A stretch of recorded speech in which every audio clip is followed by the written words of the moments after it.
So let's dive deeper into IndexedDB. You'll learn that it's a key-value database. Actually, it's a transactional key-value database running in the browser, and that of course is important. It's not running on a server. Now, what does transactional mean? Transactional simply means that if one of the actions in a given transaction fails, none of the actions are applied to keep database integrity. So this basically means if you're trying to write something to the database, and you're writing 10 lines to the database, 10 entries, and one of these writes fails, none of the entries are added. For a good reason. You want to ensure that the database doesn't enter some invalid state thereafter, because you kind of wrote some of the data and you don't know which data was written. So therefore, you have this transactional approach. Every operation of a given transaction has to succeed for the whole transaction to succeed. Now in practice, this shouldn't cause you too much of a headache. It's really easy to use that model. It's just important for you to know you have that extra security layer. Now, another important thing is that you can store significant amounts of unstructured data, including files and blobs.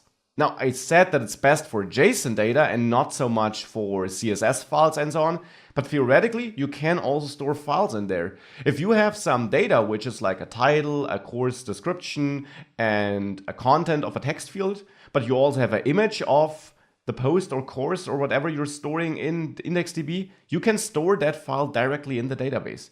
And unstructured data just means you don't have to define a scheme upfront. You can store whichever data in whichever structure you want to store.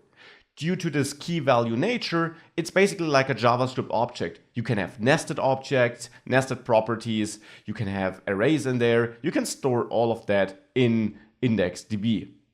It can also be accessed asynchronously.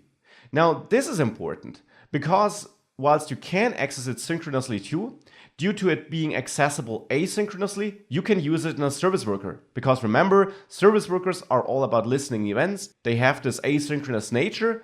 Therefore, synchronous only code can't be run in service workers. Hence, being able to asynchronously access IndexedDB is the reason why it is so great. You can use it from both your normal JavaScript code, which is loaded through your pages, as well as through service workers. That, as a side note, is also the difference to local storage. You might be aware that in the browser there is local storage and session storage. Now both of these are accessed synchronously and therefore can't be used in service workers.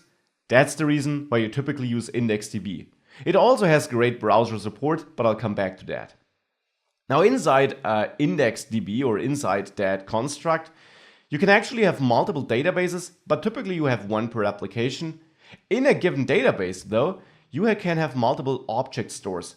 This is something like a table. And since your data can be unstructured and doesn't have to follow a schema, you can basically put whichever data you want into a database and into an object store. Now, inside an object store, you store the objects, and that's just, well, the data you want to put there.